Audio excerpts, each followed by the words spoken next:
Bienvenue à mon voyage en Californie. On commence par Los Angeles.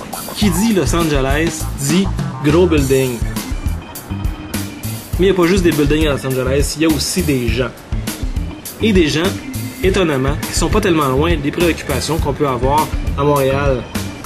Ben oui, c'est un rassemblement Occupy LA. Mais bon, je leur souhaite bonne chance pour bloquer des rues au nombre de chars qu'il y a à Los Angeles.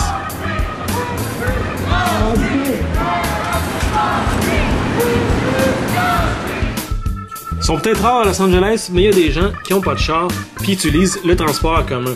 Et étonnamment, il y a un très beau métro, rapide, efficace et sécuritaire à Los Angeles. Bon, il faut prendre la bonne sortie, sinon on peut se ramasser au beau milieu d'une autoroute à 12 voies.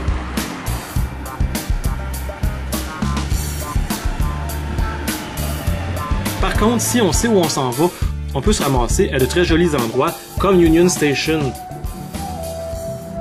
une gare de train et de métro historique.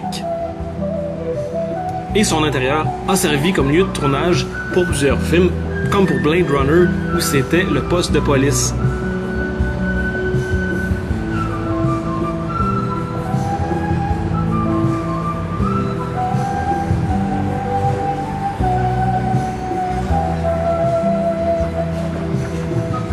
Un autre endroit accessible facilement en métro, c'est, eh bien oui, Hollywood. Le Hollywood Boulevard et ses étoiles, c'est pas toujours un bel endroit, contrairement à ce qu'on pourrait penser. Par bout, ça fait vraiment dur. D'ailleurs, dans ces bouts qui font dur là, on dirait que c'est juste les étoiles de ceux qui sont morts, de ceux qui peuvent pas se plaindre. Bon, il y en a d'autres qui sont morts, qui sont plus chanceux, qui sont dans les meilleurs endroits. Il n'y a pas juste le monde du cinéma, il y a aussi des gens de la musique qui ont leur étoile sur le Hollywood Boulevard. Et directement à côté de l'étoile de Harrison Ford, on a l'étoile de Guy Laliberté et de tous les employés du Cirque du Soleil. Si on continue sur le Hollywood Boulevard, on arrive au Chinese Men Theatre, là où plein d'acteurs ont leur empreinte de pied, comme celle de C3PO et de R2D2. Il y a aussi Sean Connery qui était nu-pied quand il s'était tampé les pieds.